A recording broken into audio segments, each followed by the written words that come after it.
Dia dikatakan mengikut tarikat di England walaupun dia bukan Islam.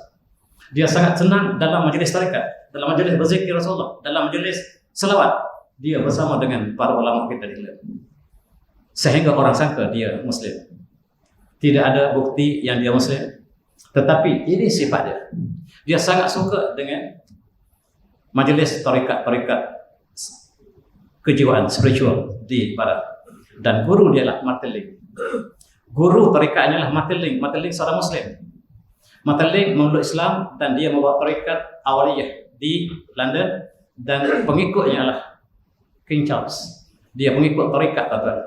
Sallallahu ala Muhammad, sallallahu ala Muhammad, sallallahu ala Muhammad, sallallahu ala A'udzu minasyaitonir rajim. Bismillahirrahmanirrahim. Assalamualaikum warahmatullahi wabarakatuh. Alhamdulillah bil alamin wa bihi nasta'in. Wassalatu wassalamu ala asyrafil anbiya'i wal mursalin wa alihi washabihi ajma'in, amma ba'du. Ya, semua kata Imam, terima kasih seluruh jawatan kuasa surau muslim-muslimat yang dirahmati Allah sekalian. Alhamdulillah. Dan kita dalam bulan Rabiul Awal, marilah kita sekali lagi refleksi kecintaan terhadap baginda Rasulullah SAW. Dan itulah tajuk perbincangan kita hari ini. Dan kita mulakan dengan ayat surah Al-Imran. A'udzu minasyaitonir rajim. Qul in kuntum tuhibbunallaha fattabi'uni.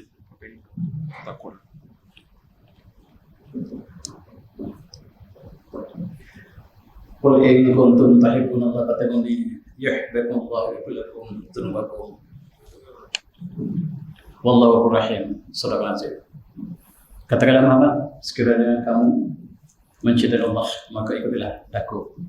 Nescaya Allah akan menyertai kamu dan Allah akan mengampunkan dosa-dosa kamu.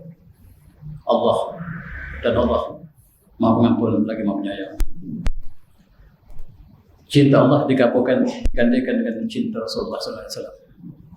Dan marilah kita lakukan manifestasi kecintaan Rasulullah dalam bulan Rabiul Awal. Dalam satu hadis Rasulullah bersabda, "La yu'minu ahadukum hatta akuna ahabba ilaihi min waladihi wan nas ajma'in." Tidak beriman seorang daripada kamu sehinggalah aku lebih dicintai daripada ayahnya, anaknya, dan manusia seluruhnya. Muttafaqun alaih. Tidak beriman seorang daripada kamu sekiranya aku sehinggalah aku dicintai lebih daripada ayah, ibu, ayah, anak, dan manusia seluruhnya. Itulah gambaran kecintaan para sahabat kepada baginda Rasulullah SAW. Kecintaan kepada baginda Rasulullah bukan sahaja cinta dari segi fisikal, tetapi kita menestasikan ajaran yang dibawa oleh baginda Rasulullah, Al-Quran dan Sunnah. Itulah hakikat daripada kecintaan yang hakiki. Dalam satu hadis yang diriwayatkan oleh Imam Bukhari, Abdullah bin Hisham qala kunna ma Rasulullah sallallahu alaihi wasallam wa yadhu bi yadihi Umar bin Khattab faqala lahu Umar, ya Rasulullah lan tahab ilayya min kulli syai'in illa nafsi. Satu hari Rasulullah bersama dengan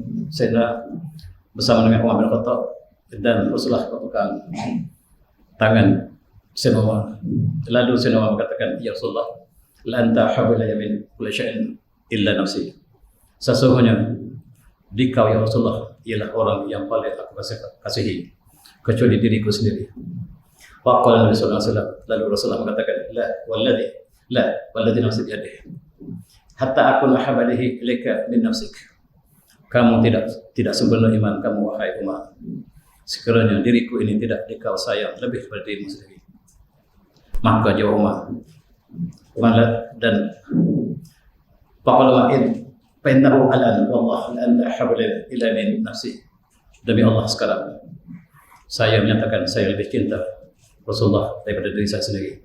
Al-an ya Umar, dan Rasulullah, sekarang lengkaplah iman dikau ya Umar. Inilah Sayyidina Umar mengatakan dia sayang Rasulullah segala-galanya kecuali dirinya. Itu pun tidak mencukupi. Rasulullah mengatakan sekiranya Rasulullah dicintai lebih daripada segala-galanya, termasuk diri sendiri. Dan Sayyidina Umar katakan, sekarang saya telah menyaksikan saya cintai Rasulullah melebihi daripada diri saya sendiri, dan sekarang sempurnalah iman dekat Umar, kata Rasulullah. Dalam Al-Quran banyak menceritakan perkara ini, antaranya surah At-Taubah. A'udzu minasyaitonir rajim. Qul in kana abakum wa abnaukum wa ikhwanukum wa azwajukum wa ashiratukum wa man ikhtartum hatajatuhum tawashara basalaha wa masakir dawmaha habalikum min al-sahih wa yadu fi sabilih fatadatu hatta yaqul bi amrih wallahu la yahdi al-qawma fasiqin. Katakanlah, sekiranya ayah kamu, anak-anak kamu, saudara kamu, istri kamu, keluarga kamu, harta yang kamu mencarinya, dan perniagaan yang kamu takut ruginya, dan tempat tinggal yang kamu sangat cintai, lebih kamu cinta daripada Allah, lebih mencinta daripada Allah dan Rasulnya, dan jihad pada jalan Allah, maka tunggulah sehingga Allah akan mendatangkan urusannya. Wallahu la yahdi fasiqin. Allah tidak memberikan petunjuk kepada orang yang fasik. Inilah falsafah Islam.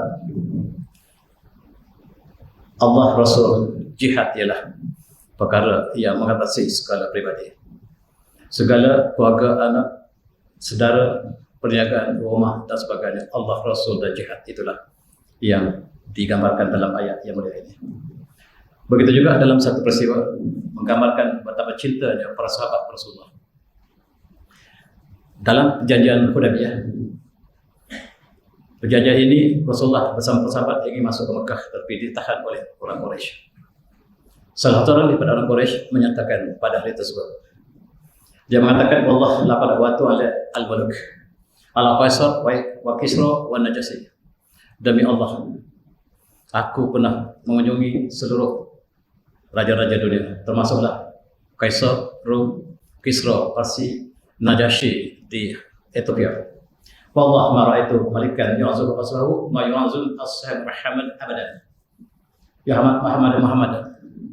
Aku tidak, demi Allah, aku tidak pernah tengok raja betapa besar pun raja di Timur Barat melebihi para sahabat Muhammad, menghormati, mencintai Muhammad. Tidak ada pengikut raja besar dunia yang hormati, yang sayangi raja mereka melebihi sahabat Muhammad, mencintai Muhammad. Itulah jawaban daripada orang bukan Islam ini. Dan wa in tahamun nahamatan illa waqat fi kafi rajul minhum padallaka biha wajhu wa jaldah. Sekiranya kahak atau hingus Rasulullah jatuh ke bumi, para sahabat berebut mengambil kahak tersebut ataupun hingus tersebut, diletakkan di tangannya, disapu ke mukanya. Tidak ada orang lain buat selain pada sahabat Muhammad, menggambarkan cintaan mereka lebih daripada segala-galanya. Dan wa iza amrahum amran italu amrahum, dan apabila Rasulullah menyuruh satu perintah, maka para sahabat bergebuk-gebuk untuk melaksanakan tugas tersebut. Itulah cintanya, patuhnya sahabat Muhammad sebagaimana dicatatkan oleh orang kafir ini. Wa iza tawadda kadu yaqtalun ala wud'ih, dan bila Rasulullah berwudu, air wudu Rasulullah ini ditadah oleh para sahabat. Para sahabat bergebuk-gebuk mengambil air wudu untuk mengambil berkah. Itulah cintanya sahabat Muhammad. Wa iza takallama haqqat aswatahum in anhu, dan bila Rasul Muhammad bercakap, mereka bercakap secara perlahan daripada Rasulullah. Mereka mendengar dengan teliti apa yang disebut Rasulullah. Wa ma yahaddu nazar ilahi ta'zam lahu, dan bila mereka melihat wajah Rasulullah, mereka melihat dengan penuh kebesaran, keagungan. Dan itulah gambaran para sahabat terhadap Rasulullah yang digambarkan oleh orang Islam. Itulah kecintaan ketika bagi Rasulullah masih wujud di dalam kita. Sekarang Rasulullah tidak ada lagi. Dan apakah yang ditentukan Rasulullah itulah yang kita gambar kecintaan kita. Dan apakah yang kita selawat pada baginda Rasulullah itulah gambar cinta kita pada Rasulullah. Dan sebagai kita pada hari ini. Ini adalah satu kisah lain ketika pada hari Haji Al-Wada Rasulullah. Rasulullah berangkat ke Madinah bersama dengan para sahabatnya 120,000 para sahabat. Mereka masuk ke Mekah. Sebelum kepada Arafah, Rasulullah berkemah di kawasan timur Mekah. Dan dikatakan dalam kisah ini, para sahabat membuat satu kemah untuk Rasulullah SAW. Dan Rasulullah bersolat. Lalu air wuduk Rasulullah ini ditadak oleh Bilal. Bila dapat air wuduk, bekas wuduk Rasulullah, itu satu aset yang besar bagi para sahabat. Dan Bilal menadah air wuduk Rasulullah, dibawa keluar daripada khemah, dan para sahabat berebut-rebut untuk mendapatkan air wuduk Rasulullah, mengambil tabarruk dengan air wuduk Rasulullah, menggambarkan betapa cintanya para sahabat kepada Rasulullah. Hari ini ada orang pertikaikan tabarruk. Para sahabat melakukan tabarruk kepada Rasulullah. Dalam cerita tadi dikatakan sampailah hingga Rasulullah itu diambil oleh para sahabat. Perkara yang tidak mungkin berlaku pada orang lain. Menggambarkan betapa cinta pada Rasulullah. Dan Rasulullah setiap dirinya lah rahmat kepada seluruh alam. Begitu juga dalam kisah ini, air wuduk Rasulullah diambil, disimpan dan digunakan untuk dibasuh ke muka. Wasala bin nas sama jalan nas ya'khudhu bihi asy-syarib fa yamsulihi wujuhahum. Dan apabila mereka bersalam kepada Rasulullah, mereka tidak lepas tangan mereka sehingga meletakkan di muka mereka. Dan yaqul Abu Hajabah, Fa'awaztu biad iyada Rasulullah SAW fa'awatu ala wajhi. Saya bersalam kepada Rasulullah, saya letakkan di muka saya. Dan fa'izah ya'arudha min taj. Saya merasakan tangan Rasulullah lebih sejuk daripada salji. Wa'tibut rihan minal misk. Dan bau tangan Rasulullah itu lebih harum daripada kasturi. Itulah yang digambarkan oleh para sahabat dalam kisahnya. Tentunya seperti satu peristiwa lain untuk menggambarkan kecintaan para sahabat Rasulullah. Satu hari seorang yang bernama Khubayb radhiyallahu anhu ditangkap oleh orang Quraisy dan dihukum bunuh. Sebelum dibunuh dan disalib, Quraisy berkata kepada orang kafir berkata kepada Khubayb, wahai Khubayb, kamu ada peluang untuk selamat daripada hukuman ini. Sekiranya kamu menggantikan Muhammad tempat kamu dan kami lepaskan kamu, apa kamu suka? Demi Allah, kata Khubayb, tidak mungkin aku suka demikian. Bahkan sekiranya satu duri yang kecil kena kaki Muhammad pun aku redha. Apatah lagi untuk menggantikan diriku di tempat ini. Dan itulah syahidnya Khubayb, dibunuh oleh musyrikin. Tetapi apa yang kita sebutkan sini adalah gambaran kecintaan para sahabat kepada Rasulullah SAW. Dan kita ambil iktibar apabila kita menjelang bulan Rabiul Awal, lebih lagi tarikh kelahiran Rasulullah SAW. Dalam satu hadis yang lain, bakar Rasulullah yaman wa qalu ma yubkika ya Rasulullah. Satu hari Rasulullah sedang menangis. Maka para sahabat bertanya, wahai Rasulullah, apakah yang membuat Rasulullah menangis? Qala astaqatu li ahbabi. Saya sedang mencintai kekasih saya. Ahbabi ialah yang saya sayangi, yang saya cintai. Qalu awasna ahbabuka ya Rasulullah. Kata para sahabat, kami semua ini, apakah kami ini bukan kekasih Rasulullah? Qala la, bukan Rasulullah. Antum ashabi, kamulah sahabatku yang tinggi derajatnya. Amma ahbabi faqawmun ya'tu min ba'di yu'minu bi wa lam yarawni. Tetapi yang saya maksudkan, golongan yang saya cintai ini ialah mereka belum ada sekarang. Mereka belum ada sekarang, tetapi mereka datang selepas ini. Mereka beriman dengan saya, tetapi mereka tidak pernah melihat saya. Itulah yang saya rindui. Mudah-mudahan kita termasuk dalam golongan ini. Golongan yang Rasulullah cintai. Para sahabat cinta Rasulullah dan Rasulullah cintai umatnya, termasuk mereka yang belum ada kepada Rasulullah. Mereka tidak pernah melihatku, kata Rasulullah, tetapi mereka beriman kepadaku. Itulah kekasihku. Mudah-mudahan kita, umat Melayu tuan-tuan, tidak ada tentera Islam datang. Yang datang ialah pendakwah. Yang datang ialah saudara-saudara yang amanah. Dan seluruh bangsa Melayu menerima Islam satu masa dulu. Alhamdulillah.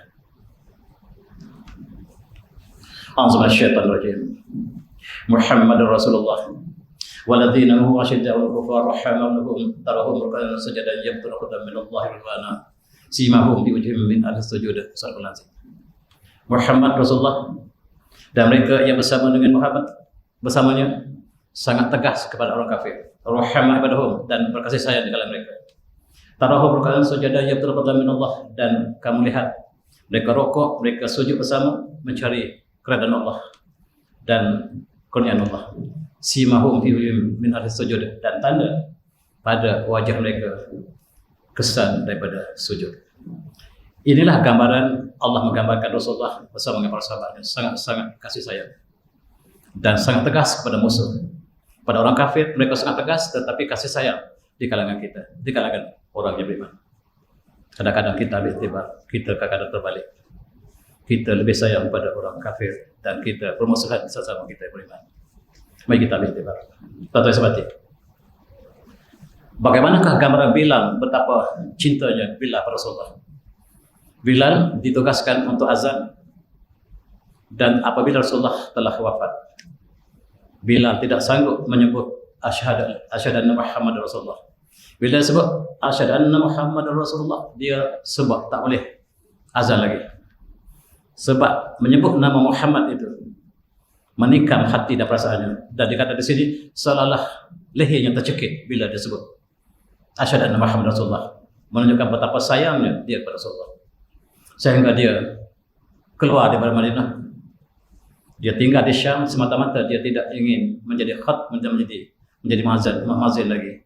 Sebab bila sampai pada kalimat tersebut, dia sangat-sangat sedih. Satu hari dia kembali ke Madinah. Bila kembali ke Madinah, para sahabat minta dia azan sekali lagi. Dan bagaimana dikatakan di sini, bila dia azan, seluruh Madinah menangis, mengingatkan ketika zaman baginda Rasulullah masih ada. Dan itulah kisah untuk menggambarkan bagaimanakah para sahabat dan para tabi'in yang datang kemudian mencintai Rasulullah dalam bentuk cintaan mereka yang digambarkan dalam peristiwa yang kita maksud tadi. Dan inilah yang disebut dalam hadis yang diriwayatkan oleh Muslim. Rasulullah bersabda, "Man sallallahu alaihi biha asyra." Kalau siapa yang berselawat pada saya sekali, Allah akan selawatnya 10 kali. Subhanallah. Allah selawat padanya 10 kali. Inilah miqdar Allah. Allahumma shalli ala Muhammad, Allahumma shalli ala Muhammad, Allahumma shalli ala Muhammad. Jadikanlah setiap hari kita selawat ini sebagai amalan harian kita. Sebab jelas di sini siapa yang selawat sekali, Allah selawat 10 kali. Apakah ada yang lebih baik daripada selawat Allah terhadap individu tersebut? Dalam satu hadis yang diriwayatkan oleh Imam Tirmizi, Rasulullah bersabda, "Awlan nas bi yaumil qiyamah asruhum alayya salatan." Yang paling aula dengan saya, yang paling utama dengan saya di hari kiamat nanti, yang paling dekat dengan saya pada hari kiamat nanti ialah mereka yang paling banyak berselawat pada saya. Mereka yang paling banyak berselawat pada saya, mereka lah yang paling aula di akhirat nanti dengan saya. Rawahu Tirmizi. Dan itulah di antara untuk kita sama-sama laksanakan, kita kenang kembali pada malam ataupun bulan Rabiul Awal ini. Dan selawat yang biasa yang kita lihat ialah Allahumma shalli ala Muhammad wa ali Muhammad kama shallaita ala Ibrahim wa barik ala Muhammad wa ali Muhammad kama shallaita ala Ibrahim wa ali Ibrahim innaka Hamidum Majid. Inilah selawat yang paling berkat. Dan ini satu soalan ditanyakan kepada Rektor Universiti Azhar, yaitu Syekh Muhammad Adil Hussein Tunisi, bekas Rektor yang hidup ketika 1378, yaitu Syekh Azhar, Jami' Azhar.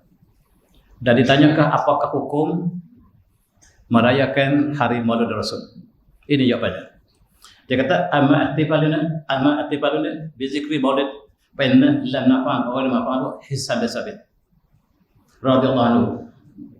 Kan yajlis ilaihi an-nas wa yasuhum madih Rasulullah sallallahu alaihi wasallam fi syi'ri. Apa yang kita buat, apa yang kita sambut tentang hari Maulid Rasul tidak berbeza dengan apa yang dilakukan oleh sahabat Rasulullah, yaitu Hisab Sabit. Hisab Sabit ketika zaman Rasulullah mengumpulkan para sahabat, dan Hisab Sabit membaca syair kelebihan bagi Rasulullah SAW, hatta di depan Rasulullah sendiri. Dan Rasulullah membenarkan Hisab Sabit, sahabat besar ini, membaca syair yang memuji Rasulullah, rahmat kepada sekalian alam dan sebagainya. Dan apa yang kita lakukan sekarang pun sama seperti yang dilakukan oleh sahabat-sahabat. Apa yang dilakukan oleh para sahabat itulah yang kita lakukan sekarang. Seperti yang malam ini kita juga menceritakan tentang kasih sayang para sahabat kepada Rasulullah SAW. Demikianlah itulah yang dilakukan oleh sahabat-sahabat, yaitu sahabat besar Rasulullah. Kalau itulah dipertikakan, maka sahabat juga membaca syair, dan kita juga sekarang membaca qasidah. Qasidah itulah sebahagian daripada pujian-pujian pada Rasulullah. Apa yang kita lakukan tidak bersalahan dengan apa yang dilakukan oleh sahabat besar ini, kata Syekh Azhar ini. Kemudian dia kata walam nafa'an aw nafa'an Ali bin Abi Thalib. Aw Bara' bin Azib aw Anas bin Malik radhiyallahu hina yatahaddatsu an mahasir Rasulullah khulqiyah wal khalqiyah fi jamaah. Dan apa yang kita lakukan ini juga tidak berbeza dengan apa yang dilakukan oleh sahabat besar Rasulullah, yaitu Ali bin Abi Thalib atau Bara' bin Azib atau Anas bin Malik, sahabat besar Rasulullah. Mereka sentiasa mengumpulkan para sahabat dan menceritakan hadis-hadis Rasulullah tentang keindahan budi bukti Rasulullah, akhlak Rasulullah, dan ciptaan ataupun diri Rasulullah itu sendiri. Dari segi fizikal dan segi spiritual Rasulullah, dari segi akhlak dan segi fizikal, dan itulah dilakukan oleh para sahabat. Dan itulah juga yang kita lakukan sekarang, kata Hussein ataupun Rektor Universiti Azhar Bekas. Dan apa yang kita lakukan sekarang ialah sama seperti dilakukan oleh para sahabat, tidak bersalahan dengan apa yang mereka lakukan. Kita membaca sirah, kita baca qasidah, kita juga berselawat, itulah yang kita lakukan. Lepas itu kita makan, dan makan ialah satu anjuran dalam agama kita juga. Dan saya ingin berkongsi dengan tuan-tuan, barangkali negara yang paling banyak berselawat, yang paling cinta Rasulullah dari segi luar raja, ialah Chechnya. Setiap tahun mereka akan merayakan Hari Maulid Rasul dengan cara yang berbagai-bagai. Mereka kebetulan ada sehelai rambut Rasulullah yang disimpan di Chechen. Pada hari tersebut mereka akan mengeluarkan rambut tersebut. Mereka akan bawa di Grozny sampai ke Moskow, dan mereka akan bawa ke Dagestan, dan mereka berkumpul. Setiap anak yang dilahirkan pada hari Maulud, mereka akan berikan 100 ataupun 1000 uang yang mereka sebagai satu penghargaan untuk membesarkan hari Maulid Rasul. Selain pada itu, mereka berkumpul dan mereka membaca selawat, dan setiap rakyat Chechen diwajibkan selawat. Presiden mereka sendiri, Ramzan Kadyrov, barangkali saya sebut sebelum ini ketika kita membicarakan tentang peperangan Ukraine dulu. Presiden mereka dikatakan berzikir satu hari, termasuklah berselawat 1 juta satu hari. Sama ada benar atau tidak, wallahu a'lam. Tetapi itulah yang sampai kepada kita. Tentera Chechen diwajibkan berzikir dan berselawat setiap hari. Dan rakyatnya diminta untuk berzikir, berselawat lebih lagi pada hari Maulid Rasulullah. Inilah satu contoh negara di tengah-tengah bumi Rusia, negara komunis, dan presiden mereka menjadikan hari Maulid sebagai hari besar negara mereka. Dikatakan mereka akan membawa rambut Rasulullah daripada pelabuhan, daripada airport ke airport, dan dalam sebelum ini rambut Rasulullah.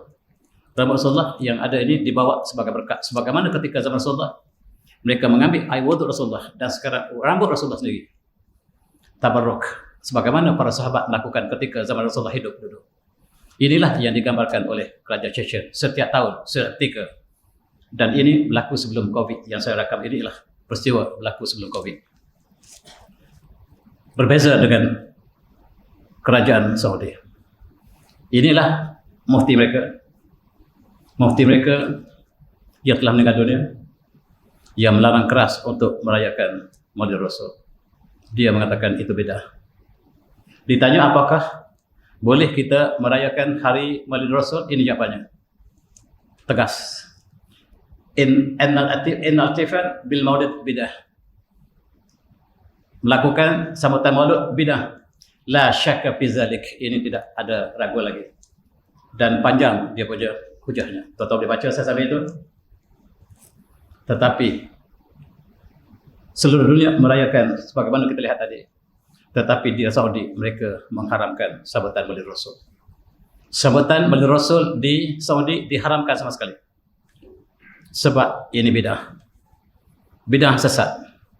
Sesat neraka yang menyambut maulud neraka. Itulah sipir ringkas mereka.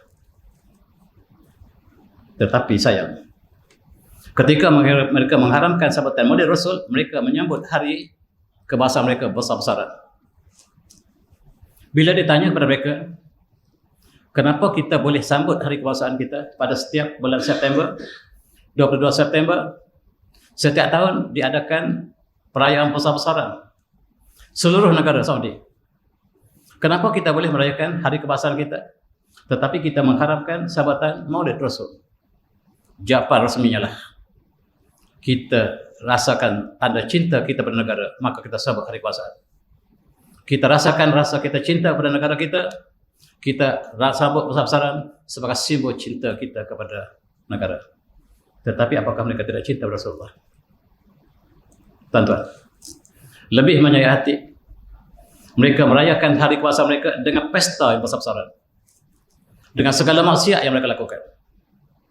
Ini dibenarkan oleh mereka, khususnya oleh kerajaan mereka. Ini sebelum ini berlaku pada tahun 2022 lepas. Mereka adakan pesta besar-besaran pada setiap hari kebangsaan mereka, dan lebih menyayati mereka adakan di tempat Allah musnahkan kaum Samud, di apa yang mereka sebut sebagai Al-Ula, yang duduk berhampiran dengan Madain Soleh. Yang Rasulullah dalam satu hadis, ketika Rasulullah bersama rombongannya dalam peperangan Tabuk, sampai di kawasan tersebut, Rasulullah minta para sahabat berjalan dengan cepat keluar dari kawasan tersebut dan menangis bimbang Allah menurunkan bala sebagaimana Allah turunkan bala pada kaum Samud, tetapi tempat Allah musnahkan ini mereka adakan pesta.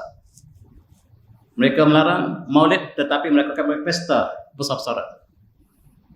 Mereka menjemput penyanyi-penyanyi besar dunia untuk sama-sama untuk bergembira di situ.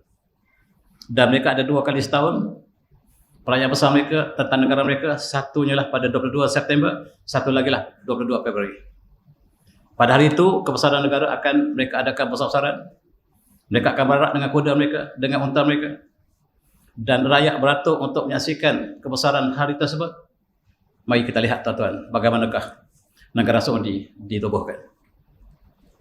Ini peristiwa yang sangat penting bagi mereka. Inilah detik-detik negara Saudi ditubuhkan. Siapakah yang menubuh? Kita lihat gambar di sini. Di tengah-tengahnya lah raja mereka. Di kanan kiri ialah British dan Yahudi. British Yahudi menjatuhkan kerajaan Islam Osmaniyah, lalu memberikan kuasa kepada raja baru, iaitu Sultan Aziz. Dan wujudnya Saudi ialah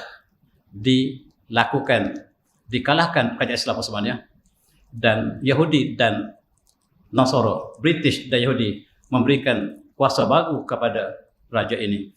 Sebab itu mereka sangat terikat dengan kedua kumpulan ini sampai hari ini. Dan mereka menggunakan aliran Wahhabiyah sebagai dasar negara mereka. Dan Wahhabiyah tidak membenarkan sambutan maulid sampai hari ini. Dan tuan-tuan, ada 3-4 orang yang bertanggungjawab menubuhkan kerajaan Saudi. Pertama ialah sebelah kanan, namanya Captain Shakespeare, penasihat Sultan Aziz. Dan dialah yang hidup mati bersama dengan Sultan Aziz. Yang kedua, sebelah kanan itu ialah ketua Yahudi dunia, namanya Sir Percy Cox, menjadi wakil Yahudi di Timur Tengah, dan dialah yang menentukan sempadan Saudi untuk diserahkan kepada Sultan Aziz. Yang ketiga, di sebelah kiri itu namanya Ben Gurion, yaitu ketua New World Order, ketua Yahudi yang menjadi Perdana Menteri Yahudi Israel yang pertama. Dialah memberikan wang kepada Raja Saudi untuk menjatuhkan Islam, mengalahkan kerajaan Osmaniyah. Bagaimana kita tahu? Diceritakan oleh orang yang terakhir, namanya John Philby. John Philby lah yang bawa wang daripada Yahudi, dibawa kepada Raja Saudi yang duduk di Najat untuk menghancurkan sakit-baki kerajaan Islam di kawasan Semenanjung Arab. Dan itulah yang berlaku dalam sejarah kewujudan negara Saudi, dan mereka sangat terutama budi kepada ketiga-tiga ini. Takdir ilahi yang terakhir, yaitu John Philby memeluk Islam, Allah berikan hidayah. Dan dialah menciptakan segala-galanya. Tuan-tuan boleh baca bukunya Ayyam Arabiyah. Yang menciptakan sayalah yang membawa uang daripada kerajaan Yahud Israel untuk diberikan kepada Raja Saudi untuk mengalahkan Islam. Sayalah orang bertanggungjawab. Dan diciptakan, tuan boleh baca dengan secara detail, ditulis oleh Abdullah Filbi apabila beliau telah memeluk Islam. Tajuk bukunya lah Ayyam Arabiyah. Itulah latar belakang kepada penubuhan kerajaan Saudi, dan mereka sambut dengan persaudaraan, tetapi mereka mengharamkan sambutan Maulid Rasul. Saya serah pada tuan. Inilah suasana yang berada di situ, di sini hari ini. A'udzubillahi minasyaitonir rajim. Wala tasabul ladzina min dunillah. Fasaballahu amrun kadzalika ja'alna li'atin amalahum thumma ila rabbihim marjuhum bainahum bima kanu ya'malun. Jangan kamu mencela mereka yang menyembah selain daripada Allah. Nescaya mereka akan mencela Allah sendiri tanpa ilmu dan secara permusuhan tanpa ilmu. Kadzalika ja'alna likulli ummatin amalahum. Demikianlah Allah memperindahkan amalan setiap mereka. So ila rabbihim marjuhum. Kemudian mereka akan dikembalikan kepada Allah. Bainahum bima kanu ya'malun, dan Allah akan menceritakan apa yang mereka lakukan. Allah melarang kita mencela sembahan orang lain. Allah melarang kita mencela sembahan agama lain. Sebab apabila kita mencela agama lain, mereka akan mencela Allah sendiri. Dan hari ini umat Islam tidak mencela agama lain, tapi mereka lah yang mencela kita. Contoh yang pertama, di Perancis mereka mengatakan untuk menghina Rasulullah adalah satu kebebasan. Ini ialah Perdana Menteri mereka, ini Presiden mereka. Namanya Macron, orang Arab. Orang Arab yang sudah murtad. Moyangnya ialah seorang Arab. Orang Algeria. Muka apa? Muka Arab. Bukan muka Eropah. Rambut hitam. Dia sudah murtad. Dia menjadi Presiden Perancis. Dan dia menyatakan dasar Islamophobia untuk menentang Islam di Perancis. Masjid-masjid ditutup dengan berbagai alasan. Wanita tidak dibenarkan untuk memakai hijab, dan dia sangat memusuhi Islam. Asalnya moyangnya adalah Muslim. Bilakah keluarga dia telah murtad tidak pasti, tetapi moyangnya masih Muslim. Dan apabila dilukis kartun Rasulullah untuk menghina, mereka melukis kartun Rasulullah dengan gambar yang saya tak sanggup untuk tunjuk di sini. Apabila dunia bangkit untuk membantah kenapakah Perancis termasuk kerajaan mereka membenarkan Rasulullah dihina, maka jawab Macron ialah, kami negara yang bebas. Tidak ada salah untuk melukis, menghina apa-apa agama, sebab ialah bebas, kebebasan. Kami tidak akan ambil tindakan. Dan kartun dilukis oleh majalah tersebut rupa-rupanya dilindungi oleh kerajaan Perancis. Dan inilah satu kebebasan. Lalu umat Islam bangkit ke jalan raya. Kita menyatakan bantahan kita di seluruh dunia, termasuk di Malaysia. Rasulullah yang menjadi rahmat pada alam diperhinakan oleh mereka, dan kerajaan Perancis membenarkannya. Lalu kerajaan yang awal bangkit ialah Turki. Seluruh dunia bangkit untuk membela dan untuk mengambil tindakan daripada Perancis. Perancis tidak pernah mengambil tindakan sampai hari. Allah melarang kita untuk mencela orang lain, tapi mereka lah mencela Rasulullah, dan mereka mencela Islam itu sendiri. Mereka mencela Allah dan sebagainya. Bangkit daripada Turki. Kata Turki, boikot barang Perancis, jangan kita beli barang Perancis. Saya seru kepada seluruh negara Islam, termasuk Malaysia, Indonesia, jangan beli barang Perancis, kata Erdogan. Apa tindak balas Saudi? Saudi kata, kita boikot barang Turki, jangan kita beli sebab kita bersama dengan Perancis. Stop. Noktah. Selesai. Kata Erdogan, mari kita sama-sama boikot barang Perancis. Kata Saudi, mari kita sama-sama boikot barang Turki supaya Turki hancur. Kita tunjukkan kesabaran kita bersama Perancis. Stop. Dan mereka tulis lagi, Erdogan jahat. Dalam kata yang sama, sebelum ini mereka lukis Rasulullah seperti gambar ini. Kemudian mereka lukis Erdogan. Dan mereka lukis bahawa mencela mereka yang menyokong Rasulullah pula dah. Subhanallah. kata Saudi, Turki telah tersalah. Kenapa nak boikot barang Turki? Kenapa nak boikot barang Perancis? Di Malaysia pun sama juga. Apabila kita mengajak untuk boikot Turki, Perancis sebab mereka menghina Rasulullah sebahagian daripada kita, kenapa kita nak boikot? Jawapan sama seperti Saudi. Tuan-tuan yang semati, Rusia bangkit. Rusia yang bangkit apabila Perancis menghina Islam, yang bangkit lantang ialah Putin. Iyyakum an tasayyu Muhammad. Dia yang cakap sesuatu. Iyyakum an tasayyu Muhammad. An tasayyu li Muhammad Rasulullah sallallahu alaihi wasallam.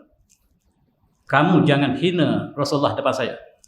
Jangan kamu menghina Rasulullah depan saya. Kata siapa? Putin. Yang lain bercakap yang paling lantang barangkali Erdogan, tapi Putin lebih lantang daripada itu. Dia bukan Islam. Dia sangat cinta kepada Rasulullah. Dia kata kepada mereka, kepada Perancis, kamu kenal Rasulullah siapa? Kamu kenal Muhammad siapa? Manusia yang paling agung di atas muka bumi, inilah yang kamu hina itu. Wahai Macron. Wahai Macron, kamu tahu apa yang kamu hina itu manusia yang teragung di atas muka bumi. Siapa kata? Putin. Yang kita sangat benci pada dia. Sebab kita lihat berita daripada CNN. Tuan-tuan yang semati. Iyyakum an tusayyu Muhammad. Iyyakum an tusayyu Islam. Dia kena kata, kamu hati-hati, jangan sekali-kali kamu hina Islam depan saya. Jangan kamu hina Muhammad depan saya. Kenapa berita ini tak sampai ke Malaysia? Sebab kita penyokong CNN.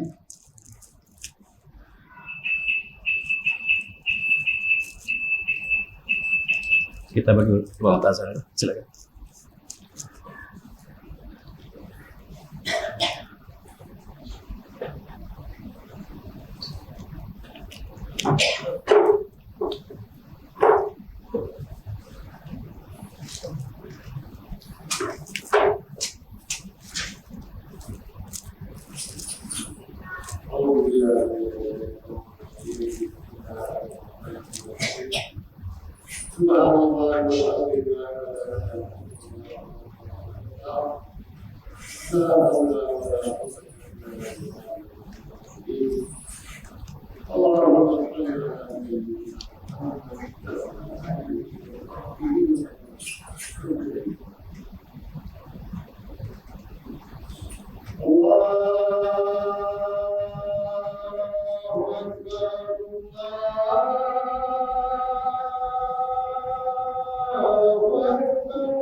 Kita hendak bersama kita.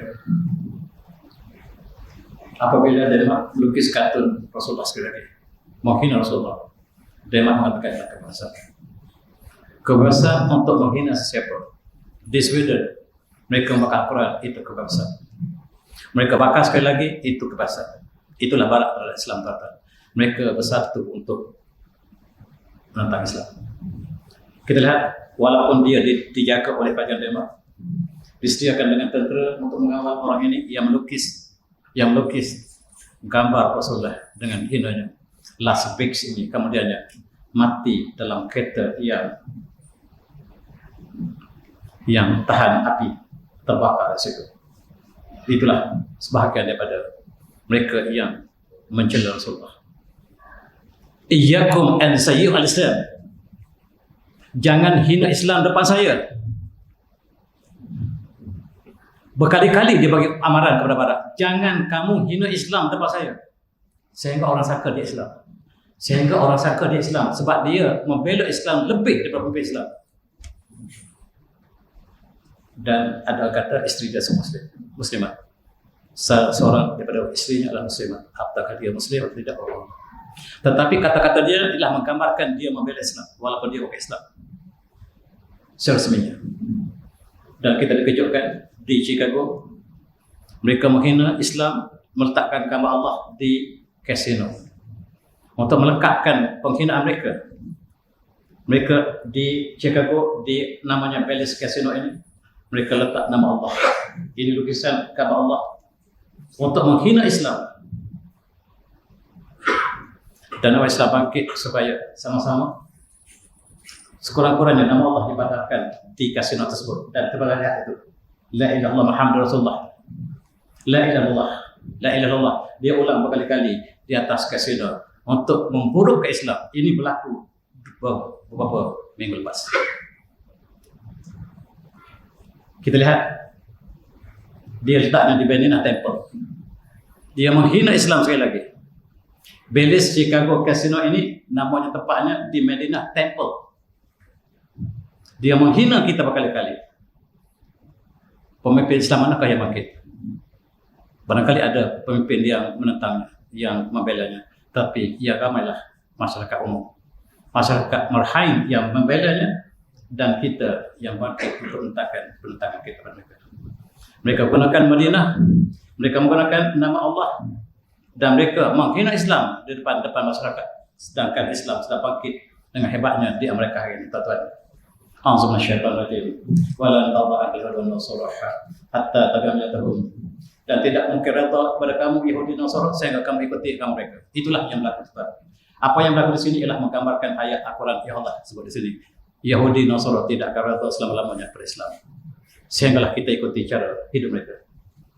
Di London, mereka membuat filem bernama The Lady of Heaven. Sekali lagi mereka menghina Rasulullah dan keluarga Rasulullah. Filem ini disiarkan di London.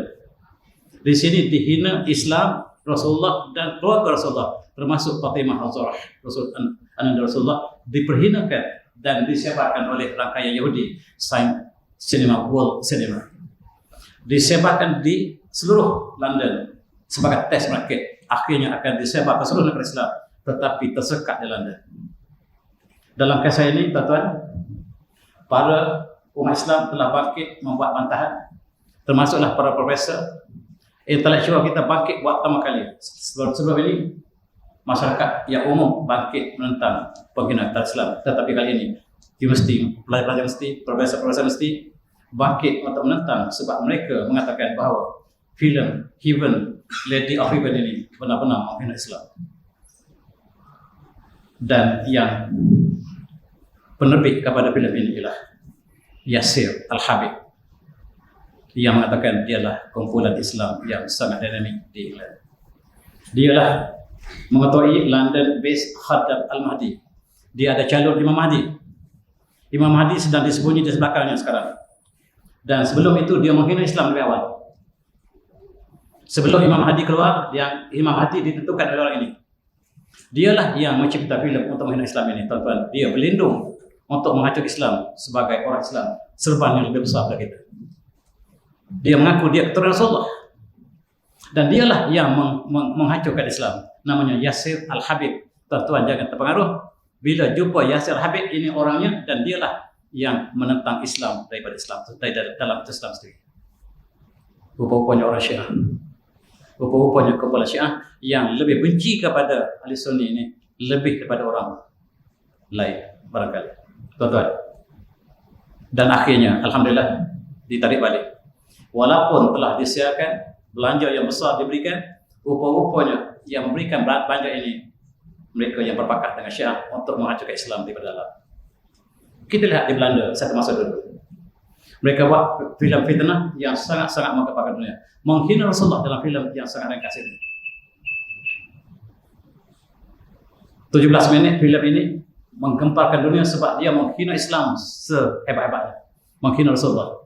Dan akhirnya ini namanya adalah Geert Wilders. Dia mencadangkan kepada Parlimen Belanda supaya Islam diharamkan di Belanda. Sekali lagi tuan, Islam diharamkan di Belanda. Bukan orang Islam saja, tetapi Islam itu harus diharamkan di Belanda. Mereka yang sangat benci pada Islam.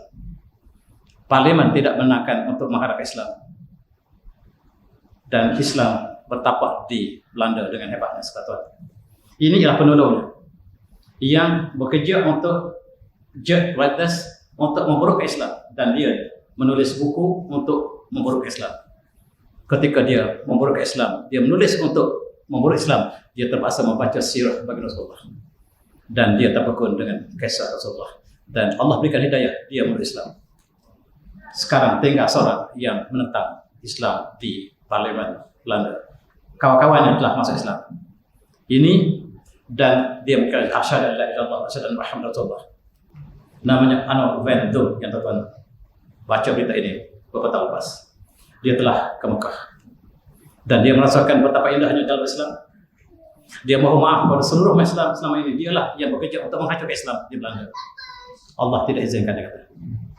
Dan ini juga pembuat filem Hollywood. Namanya Otto Wagner. Tuan-tuan tengok dalam filem Hollywood selalu ada Wagner. Dia juga ketika dia ingin menghancurkan Islam di Jerman, dia buat filem untuk menghancurkan Islam di Rusia, di Hollywood, dan akhirnya dia Allah berikan hidayah apabila dia membaca sirah bagi Rasulullah SAW. Subhanallah. Inilah orang yang apabila mereka menentang Islam, bila Allah berikan hidayah, mereka lah yang membela Islam di Jerman. Masjid di Jerman dibina, antaranya diberikan sumbangan oleh Otto Wagner ini, seorang tokoh yang sangat penting dalam perfilman di Barat. Kita dengar apakah yang disebut oleh mereka yang mencintai Islam walaupun bukan Islam. Antaranya adalah King Charles. King Charles mengatakan, izin saya baca apa bahasanya. The speakers have tended to see Islam as the enemy of the West, and as alien culture, society, and system belief. We have tended to ignore or erase its great relevance to our own history. Kita benci ke Islam dan kita lupa jasa Islam kepada negara kita. Tuan-tuan tahu University of Oxford itu siapa yang buka? Kata Charles, dia adalah penasihat kepada Pusat Islam Oxford, tuan-tuan. Penasihat Pusat Islam Oxford ialah King Charles. Cuba bayangkan seorang raja Kristian menjadi penaung kepada Pusat Islam University of Oxford. Mesti ada sesuatu yang perlu kita selidiki, tuan-tuan. Kata Charles, apakah kamu tahu ketika England masih dalam zaman gelap, cahaya Islam telah sampai ke seluruh Eropah. Dan kita lihat mahaguru kita, mahaguru Islam di Eropah, di Spanyol, mengajar tentang ilmu hikmah dan juga tamadun. Dan kita mula belajar pada Islam. Ini orang Kristian pertama yang belajar di Universiti Islam, namanya Saint Thomas Aquinas. Dia pakai serban sama seperti tuan gurunya. Ketika itu jubah dan serban simbol intelektual.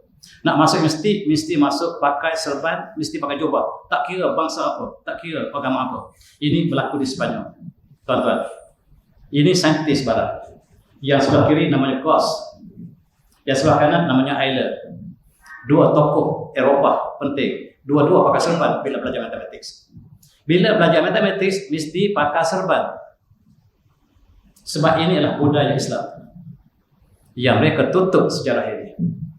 Dan tuan-tuan, di Oxford masih pakai jubah Islam, cuma serban ditukar dengan topi. Bila hari convocation, seluruh dunia masih pakai serban jubah Islam sampai hari ini.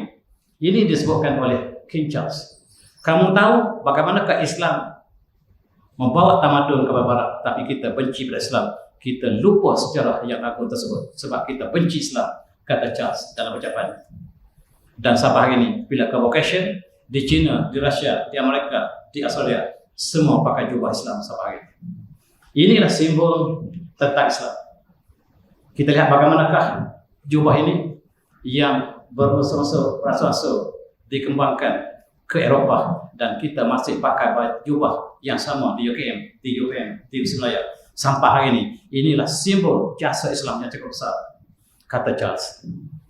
Tuan-tuan, mereka dikritik, Charles dikritik oleh Barat sebab dia adalah the most pro-Islam monarchy in the British history. Dia raja yang paling menyokong Islam dalam sejarah England.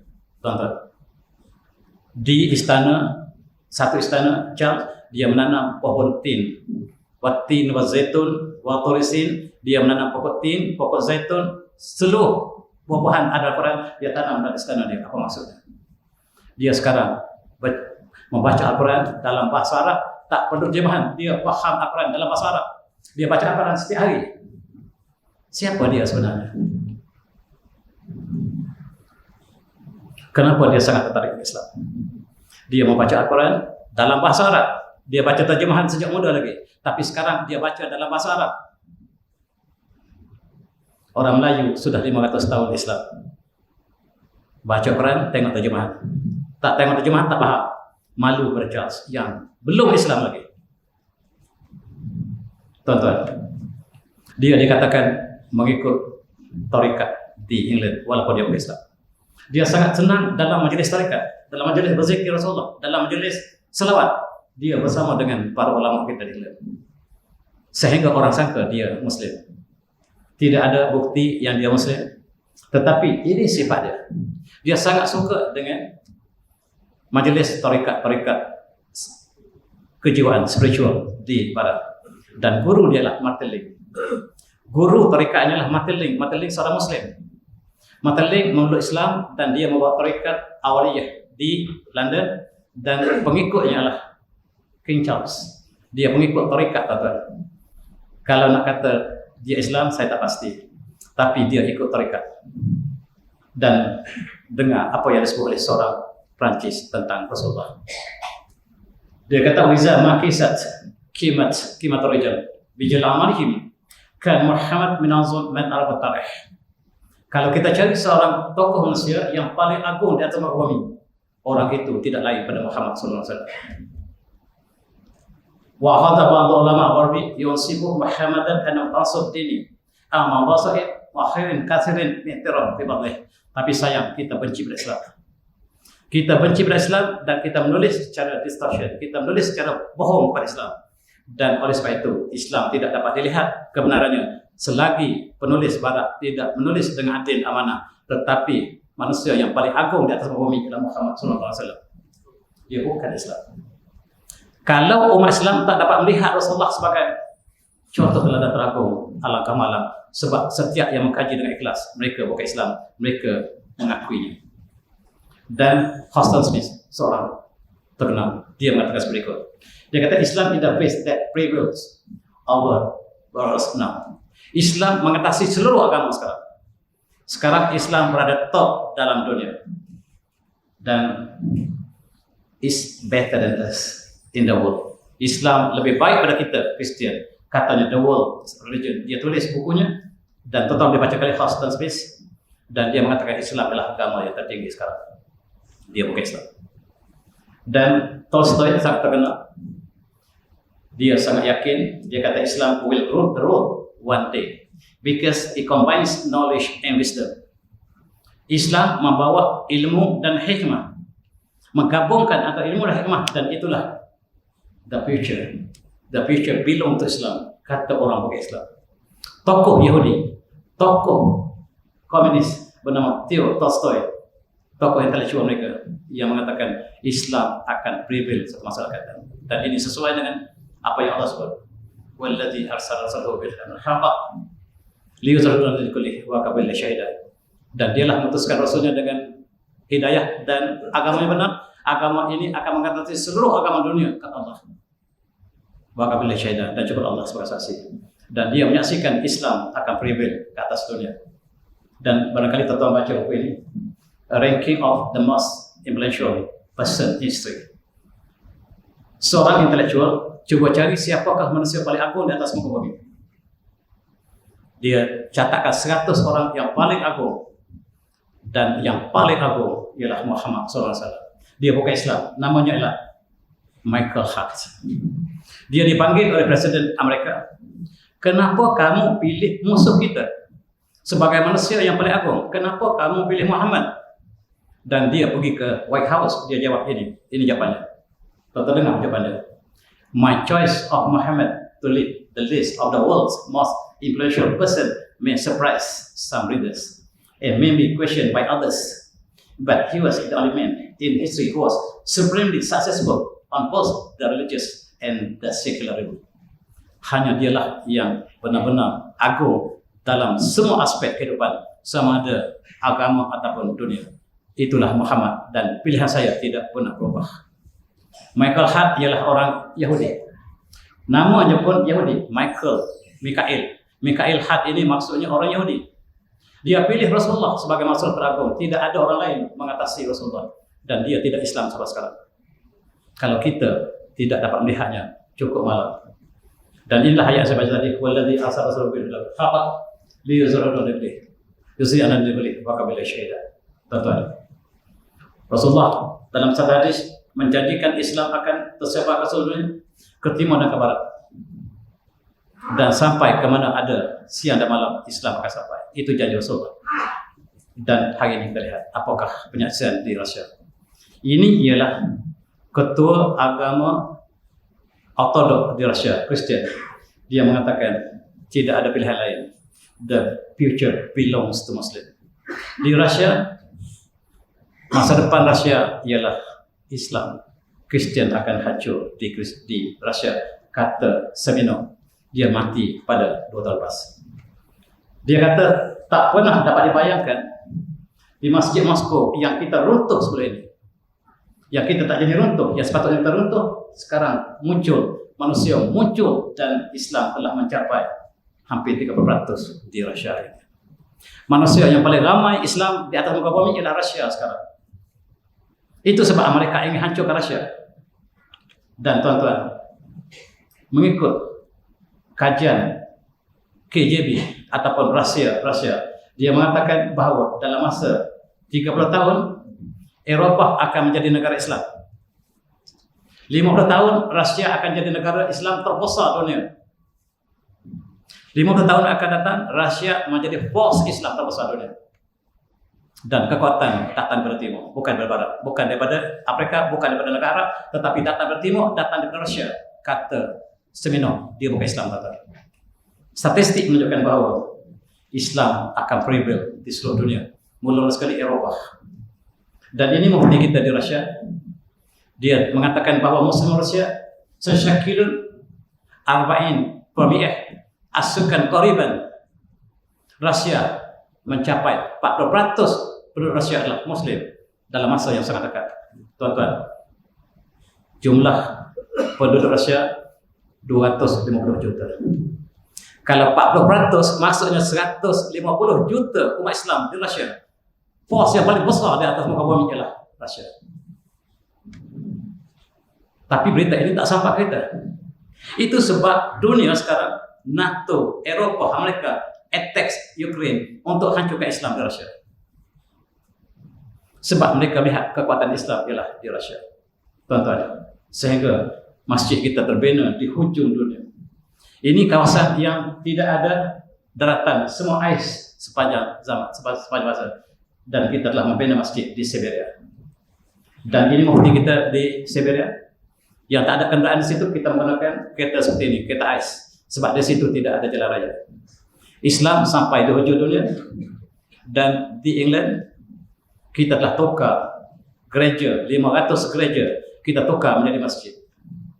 Terperanjat seluruh dunia. Dan berita ini barangkali sekali-sekala sampai ke negara kita. Ini di depan White House. Tuan-tuan tengok depan White House. Mereka hancurkan Islam di seluruh negara Arab. Dia lupa Islam tumbuh negaranya sendiri dan dapat disekat lagi.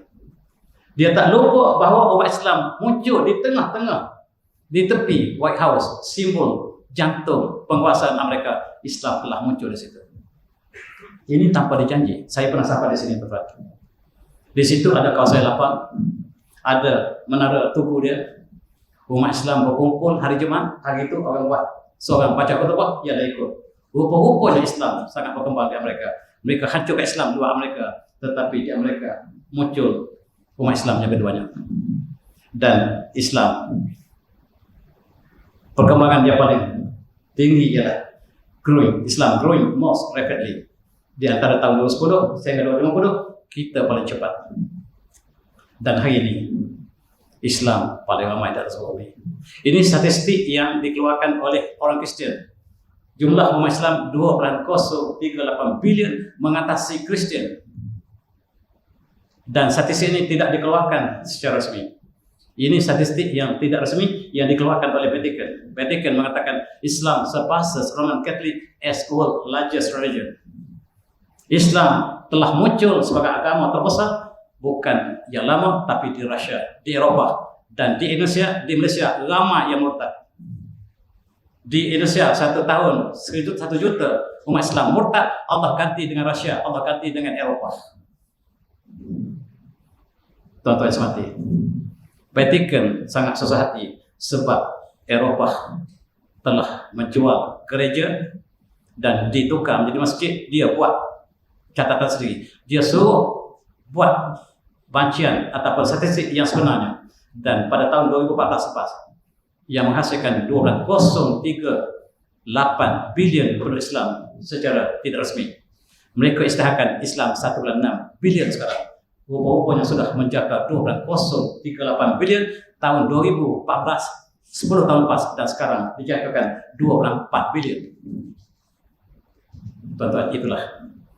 Dan di England, nama yang paling popular, bayi-bayi dilahirkan Muhammad. Bayi yang dilahirkan di London, musuh Islam nombor 1 yang menjajah seluruh negara Islam. Tiba-tiba mereka lupa negara mereka sendiri. Bayi yang dilahirkan yang paling popular adalah Muhammad. Terperanjat orang barat Eropah bila jabatan statistik mereka, pendaftaran mereka mengeluarkan yang paling ramai kanak-kanak dilahirkan di London ataupun di Britain ialah Muhammad. Dan senarainya lelaki Muhammad, perempuan Sophia, dua-dua Muslim. Tuan-tuan, selepas beberapa tahun Muhammad masih kekal di England sebagai bayi yang paling ramai di atas muka bumi. Nomor 2 Noah masih lagi Muslim. Sophia, Lily juga Muslim. Yang top di Britain ialah Muhammad, menggambarkan bahawa generasi yang sedang dilahirkan ialah Muslim. Tuan-tuan, di Belanda, negara yang paling benci pada Islam, Muhammad duduk nombor 2 paling popular anak yang dilahirkan. Dan di dunia, di Eropah, Muhammad, anak-anak yang dilahirkan Muhammad jatuh nombor 4. Di seluruh Eropah menggambarkan satu masa dia akan naik menjadi nombor 1. Masa sangat hampir untuk Islam menguasai Eropah. Bila kita katakan mari kita laksanakan hukum Islam, mereka kata ini kita belum bersedia. Tuan-tuan, dan Rasulullah bersabda, la yabluna hadzal amru ma balagha Islam ini akan sampai di mana ada siang, di mana ada malam. Dan sekarang, sebagaimana kita saksikan, Islam telah sampai ke seluruh dunia. Dan Islam telah sampai ke hujung dunia. Itulah barangkali untuk kita sama-sama renungi dalam kuliah saya tidak sempurna malam ini. Dan marilah kita kenangi rahmatil alamin. Wa ma'arsalna ila rahmatil alamin. Dan saya sudahi dengan wabillahi taufiq. Assalamualaikum warahmatullahi wabarakatuh. Tasbih.